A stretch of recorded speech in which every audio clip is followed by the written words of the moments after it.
All right.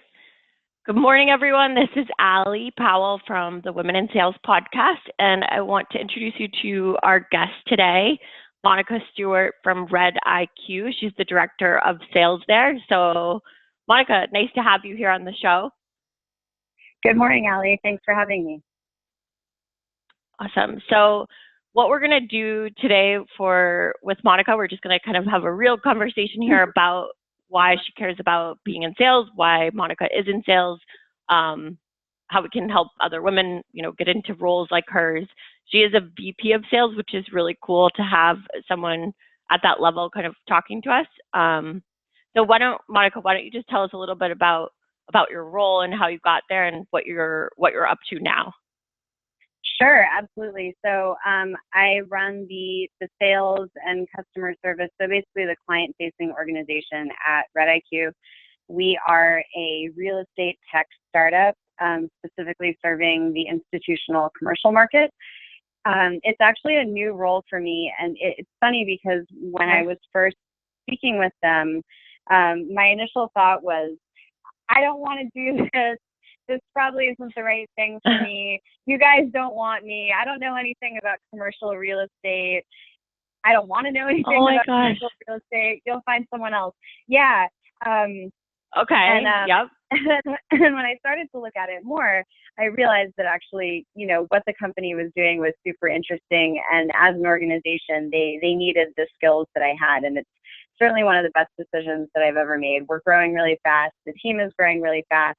People love the product.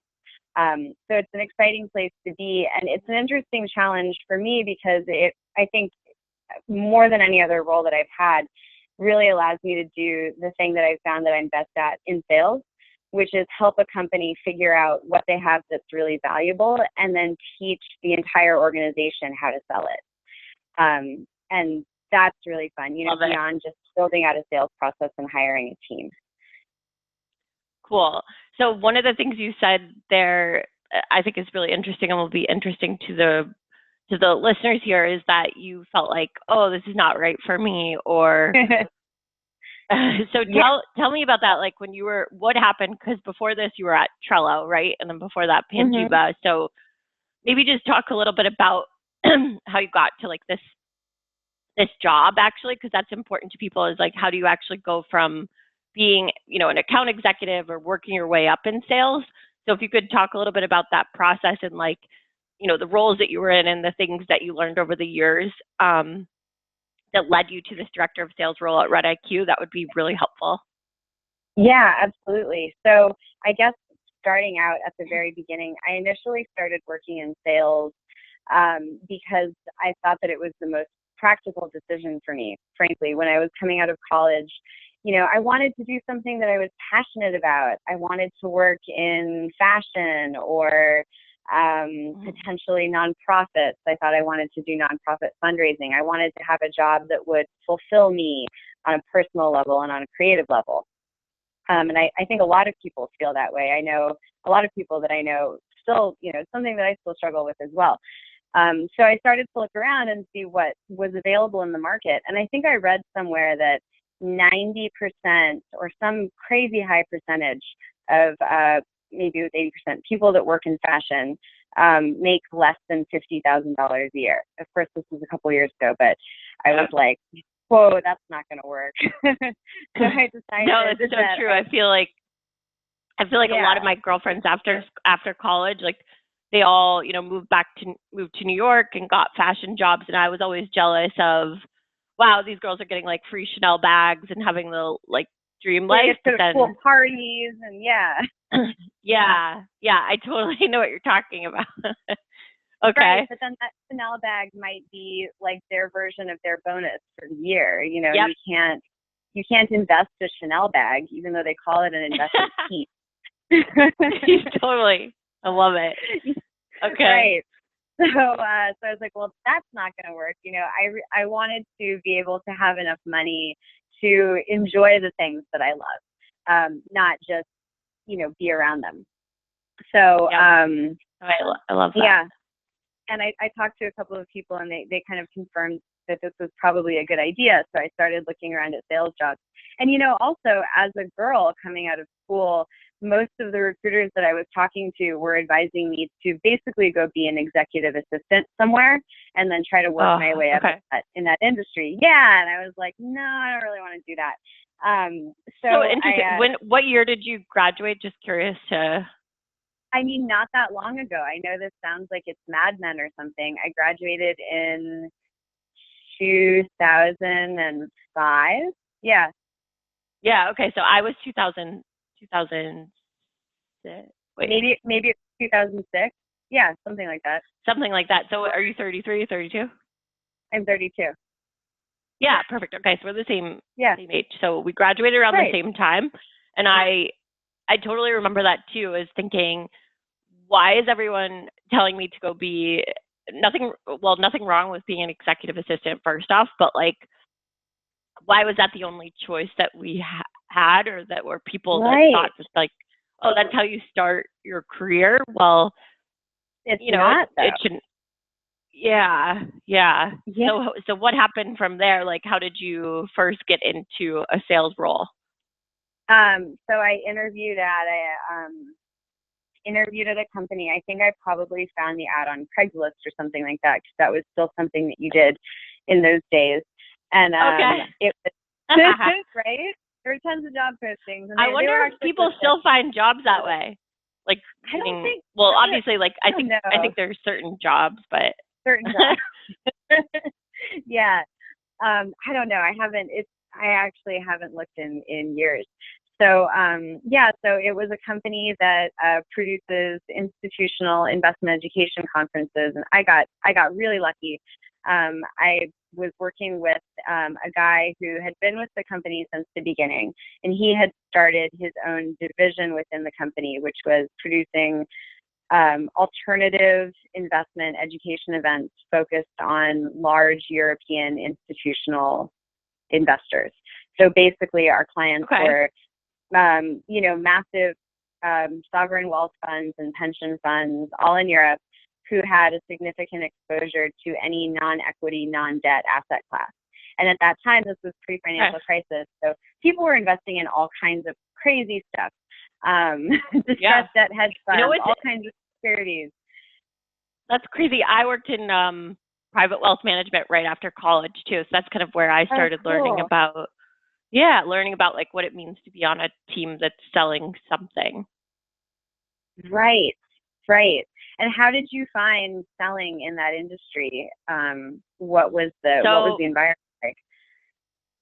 Well, I worked on so it's interesting. I don't want to make this about me, but it was just interesting because I thought it was similar to your story. But I worked with like two other women, older than me, obviously, like probably in private wealth management, it seems like it's hard you have to be like a certain age to like work with people who have a certain money, it feels like.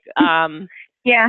But that's a whole other topic. So I assisted these two ladies who worked with high net worth people. So that's kind of what I did. So I didn't like sell direct, like obviously I wasn't a salesperson for them because I was like 22.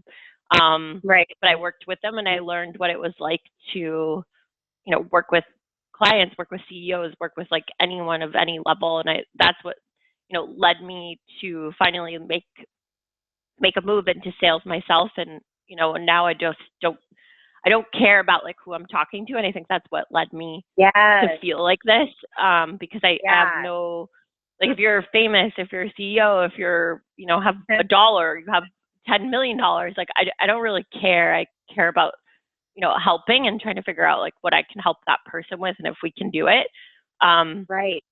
And that's kind of like what introduced me to the world of sales. And one of the reasons I think I'm good at my job now is just because of that exposure at an early age to, all of these people that at, 22, 23, you would think, oh gosh, I'm scared to like talk to the CEO, or most, I think that a lot of women are scared at that point. Like you're very unsure of yourself. Absolutely. And so having these women that were a lot older than me, no offense if you guys are listening, but they showed me like a woman can do anything and be around all of these other men who are financial advisors. And, and that's what exposed me to the fact that like, I don't know, women in business can do anything, and if these ladies could do it and, be my supporter, then I could do it too. That's so awesome. And I'm so glad you mentioned that, because you're right. It's such a formative experience, and I also feel really lucky to have had that kind of right out of the gate. So my job was to get all of these investors involved with our events, and then we would have hedge funds come and sponsor and stuff. So I worked from like 7 a.m. until 6 p.m. because I was working European hours. So from 7 a.m. until 1 p.m., I would make like 60 to 100 calls. And my boss sat about 4 feet away from me, and he was never on the phone. I don't know what he was doing. He was in Excel or something. So he was just sitting there, and it was terrifying, right? I had never done cold calls before. I didn't know, these people are like managing the public pension fund of Sweden, and they sit on top of a pile of trillions of euros. And the thing about Europe is that actually everybody is on their cell phone. Like they take a lot of vacations, but they're kind of always available. So people would answer me on their cell phone a lot. Like I got a lot of people on the phone.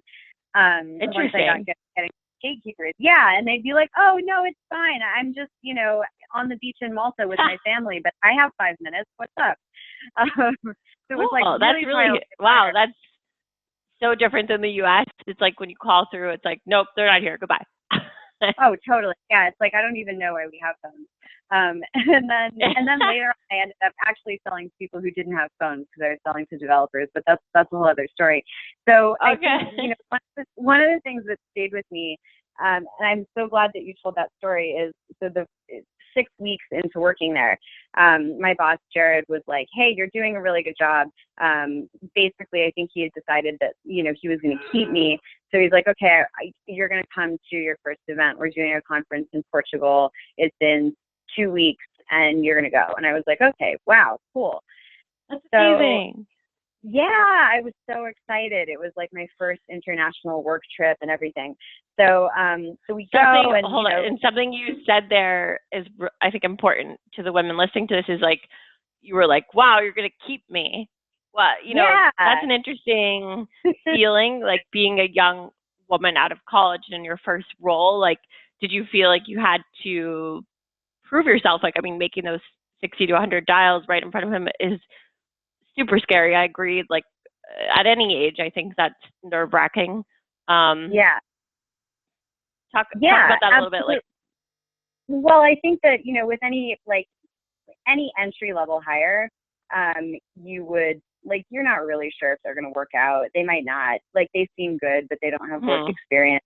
And so there's always that probation period. Yeah. But yeah, I mean, certainly I felt as a woman more of a need to, I wanted to do a really good job, and I just wanted to like kill it. And actually it's something that I have seen throughout my career. I don't think that men feel as much. I think that they tend to, it's funny. I think that men tend to actually look out for each other more. And so if a guy messes up or has an off month or whatever, probably the people in management are also men, and they're like, hey buddy, like what, we'll work this out. We'll get through it. We'll help you get better. I do think that women are judged more just across the board. Yeah. No, it's really interesting. There's so many things you're saying that I would definitely talk more about. So yeah, totally. So I go to this event, and the night before it actually started, I was like, hey, can I talk to you? And I went and I met with my boss, and I brought like a little notebook. And I was like, okay, so what do you want me to do, throughout the next 3 days? Do you want me to help with, running the event? Do you want me to be sitting in all of the panel discussions, learning about what people are talking about? And he was like, oh, that's right. I'm so sorry. You've never done this before. I forgot. Okay, well, here's the thing. And he gave me the best piece of advice. He was like, just go around, talk to, whoever you want. And then at the end, you can make a list of the people that you think you made good connections with, and we'll go through it, and I'll let you know who you can take as clients of mine. And he said, just, one thing, that don't try, whatever you do, don't try to impress anyone, because you can't. You're 22. They're like in their 50s or 60s. They have multiple degrees. They've been doing this for decades. Just be yourself and be yourself. Yep. Yeah. And I love that. I think about that all the time. And it's not, I know that it could sound disempowering, but I think it's a really important thing to remember. And it's helped me have that feeling, Allie, that you were talking about, where everyone that I talk to basically feels equivalent to me, because I'm not worried about impressing them. I don't care what they think about me. I'm just focused on them. And it's helped me so much in sales and in life. So that was such a great point. Experience. I love that. And one of the things you said is like how he said, you've never done this before, and I'm glad you went in and you asked, because a lot of women, you might just go into that event just kind of like haphazard, not really knowing what to do. And, you might have been scared to ask like for any advice from him, especially when you're working with a lot of men, especially early on in your career. I think your confidence level rises over the years. Like I think around, I don't know, it's just from experience, I don't know if you think this, but like around 25, you kind of like feel a little bit more comfortable in your skin. Sure. By 30, you're like, whatever. Like if someone doesn't like me, they don't like me. If someone doesn't think I'm good at my job, like it's like, I just don't care really. So I love how you said like, one of the things I tell early level sales reps all the time is like, when they say, how do you get so good at what you've done? And I just said, I honestly say this, I just being myself every single day. Like I don't try to be anyone else. I can't really be anyone else. I don't do a good job at it. So it's just interesting how you said, and just focusing on the client and how you can help them, because I truly believe sales is about helping people and making that connection. So I think that's great that, you feel that way as well. Oh, absolutely. Absolutely. And I think having a laser focus on that from the beginning, I couldn't have known it at the time, but it kind of set the stage for what I ended up doing. So a lot of what I did in that job was also kind of understanding what people in the investment world were talking about, and then coming up with content for them so that they would want to go to our conferences, because it was, a pretty crowded space. And these guys get fund managers pitching them all the time. So to get them to take time out of their other work in their life, even though it's fun and like, you get to go to Monica or whatever it is, they have really busy jobs, and to show value for them was really like the biggest challenge for us. And so I started getting really, really good at talking to people and asking questions and really listening to what they were saying and asking follow-up questions to try and draw information out. And that actually ended up being great advice. My specialty as a salesperson. And it kind of helped to lead me to the thing that I'm doing now, which is sales, but also kind of like teaching companies what their clients really want. Because I always thought that this was something that was pretty self-evident, but it turns out that it's not necessarily, and people have all kinds of ideas about what it is that their own company actually does, which might be different from what their clients actually do. Yeah, that's true. That's really true. So, so let's see. So say someone's, in sales as a woman, or thinking about trying out sales, like, I guess, what would you say, like, your biggest piece of advice to them is, from the things that you've learned? And I know we talked a lot about, this one role, but your background, I mean, I can link to it within the post here, you guys, but, she's done a lot of different roles at a lot of different really cool companies. So, what would you tell someone that was thinking about joining sales, coming out of college, or even someone who might be, sitting here as an AE listening, thinking, should I apply for that manager role? Like, what should I do? Just a little advice for some women listening. And that's a great question. Well, first of all, I would say, yes, do it. I think in every company that I've worked in, actually, there have always been, you talk about your high performers and then your core reps and then your low performers. In every company that I've ever worked in, the high performers are always women. Most of the team is men. Mm-hmm. I've met very, very, very few low to mid performing women in sales. Interesting. I never really thought about that. Okay. Do you feel the same? I think so. I'm like thinking about my team. Yeah, maybe. It seems right. Like, yeah, I kind of agree with you. Yeah, like every team, there's like, let's say there's 20, there's like 15 guys. Okay, yeah. Like, okay, there's like, a couple guys that are super good, and then there's 2 or 3 girls that are super good. And I mean, really I think there's a couple of reasons to this. I think that women try. I think generally women in sales try harder because it's tough, right? And it sucks to be in sales and not be good at it. You're not making money. You're definitely, whether or not you're a woman or a man.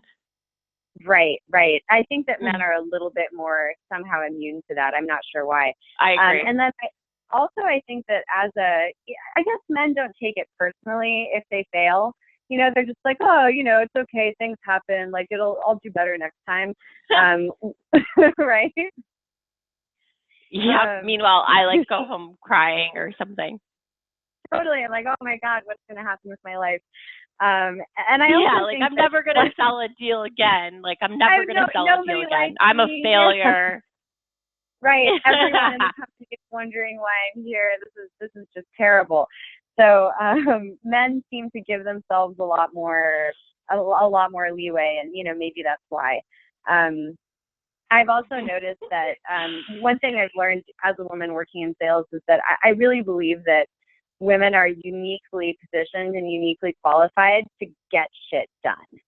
And that's what you're really doing here in sales, right? Like, you're not selling your product, like you're getting shit done. You're doing what you need to do to make this situation just gave me chills.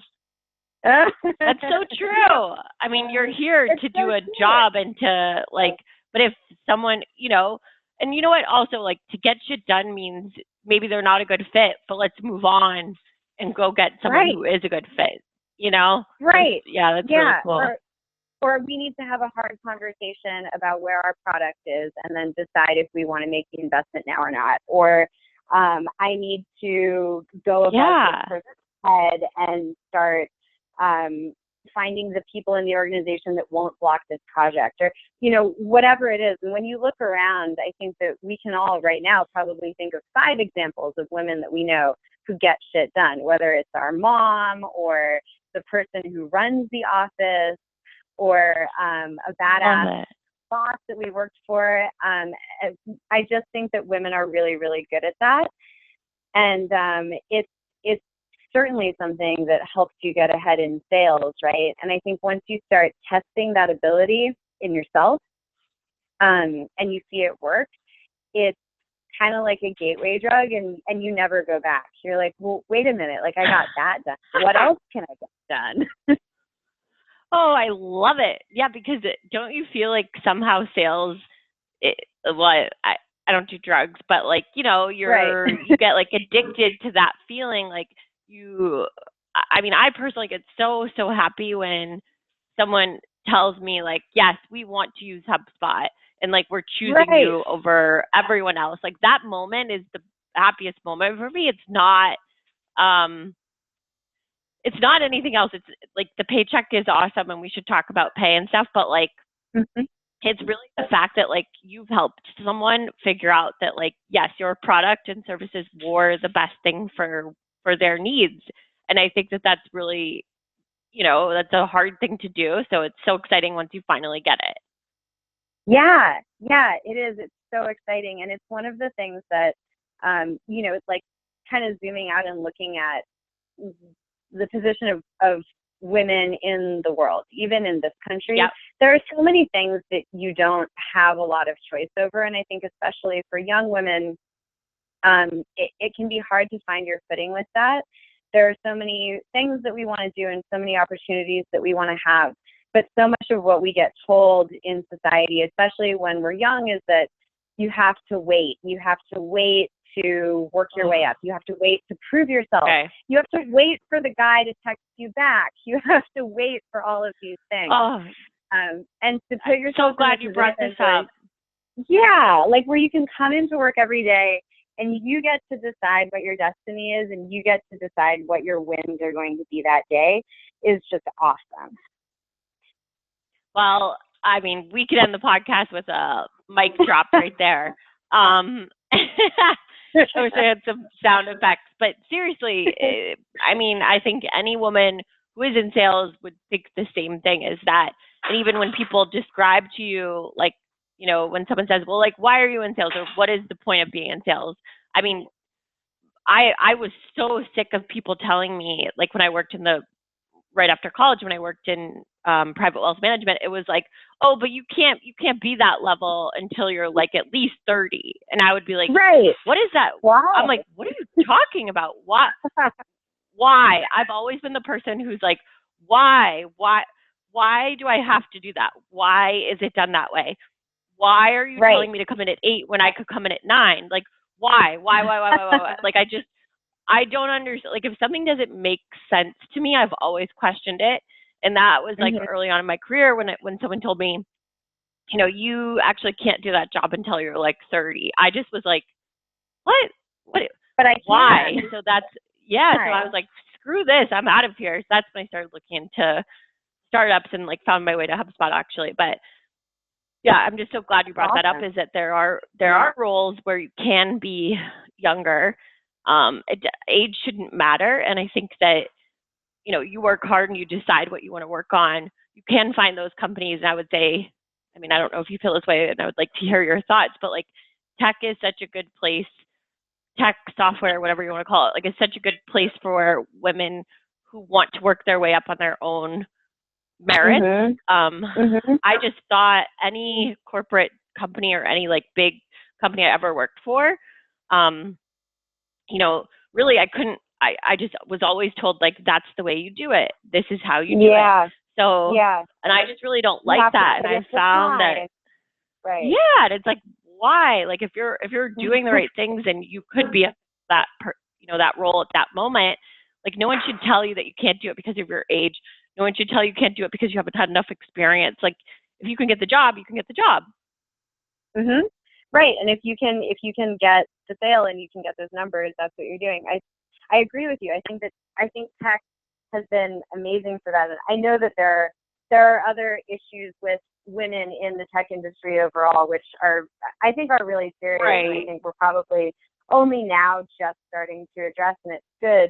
One thing that I do think is nice about being a woman in sales in tech, though, is that usually most of the other people at your company don't know anything about sales, and they're very aware of that.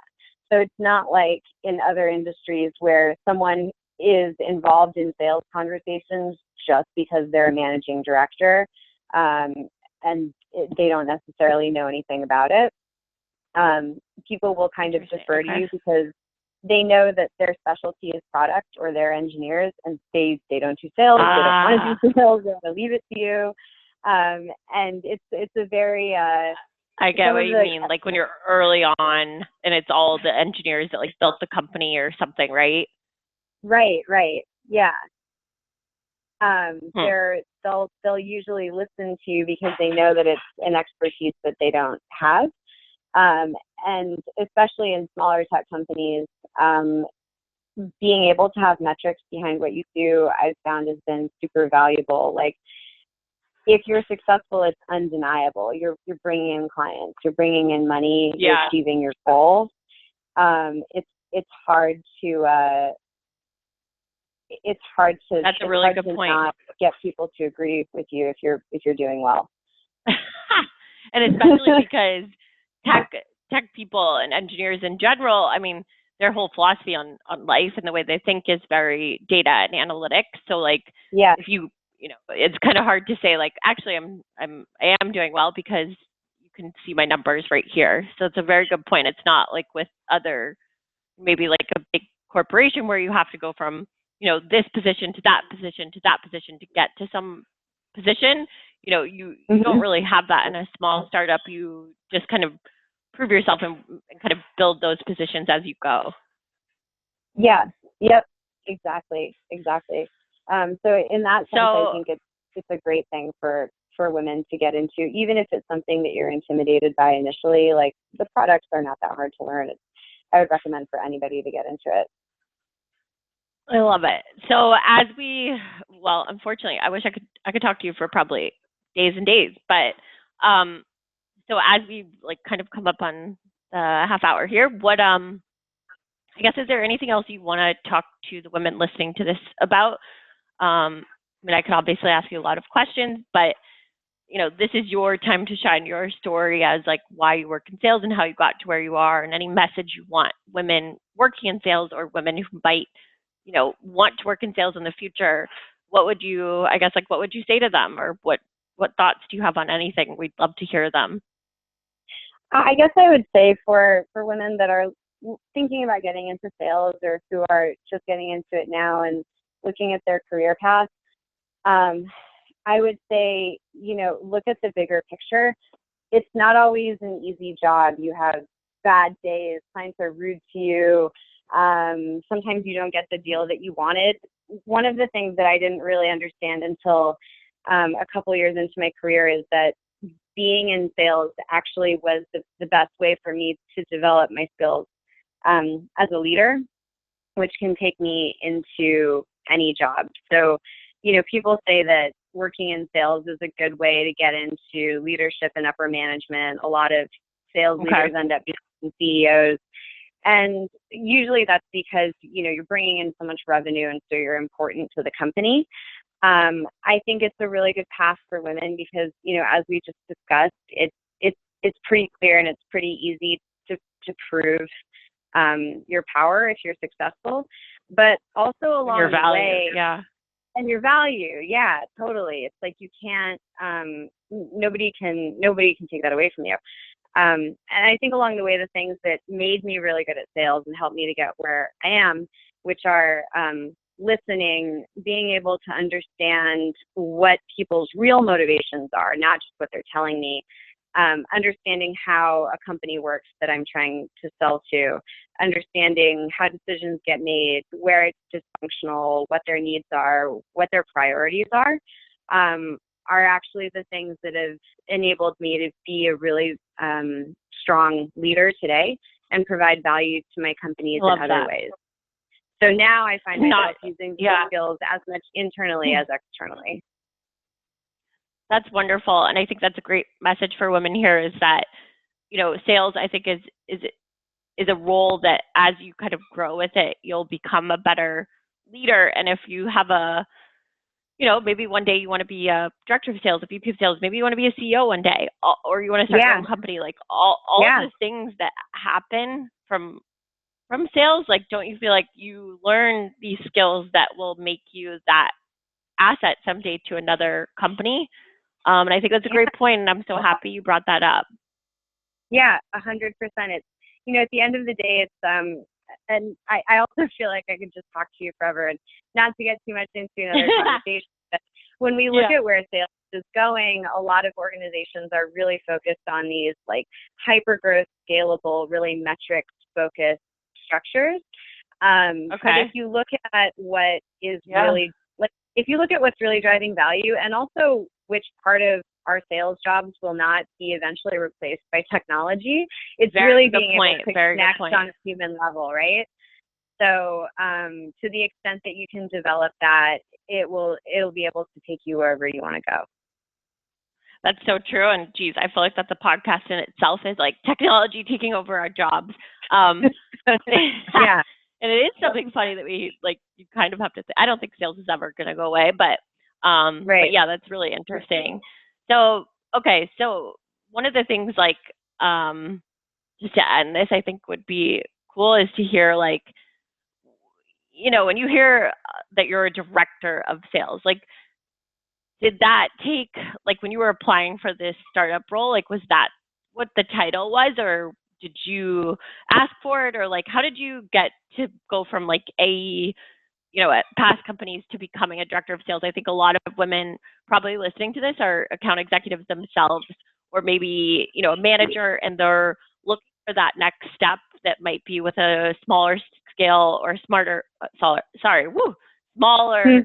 stage like company, and they want to go after that VP of sales role or that first sales hire that would, eventually become a director of sales or a VP of sales. Talk to me about how you knew you should go, like leave your job and go do that, take that risk on and take that role. Great question. So I'd kind of been doing a hybrid role for a while, starting at the company that I was at before Trello. Our business model changed quite a bit while I was there, and I helped to kind of drive that and drive development of our enterprise product. So I had already built out an organization within a company that I was at where we were selling a new product, we had new pricing structure, new clients that we were going after. So we were finding product market fit and all of that. So I'd already done that. It was the same thing when I went to Trello. They were just starting to kind of figure out where how their enterprise business was going to look and what clients made the most sense for that and what the real value proposition was. But when I was interviewing at RedIQ initially, it is an important point that you bring up, because one of the things that we talked about early on was first they wanted a director of sales. Then they were thinking, well, maybe we want someone to come in and be more of like an early sales hire that will then eventually become the director. They already had a small sales team, but they felt like they wanted something more. And I was so it could have gone in that direction.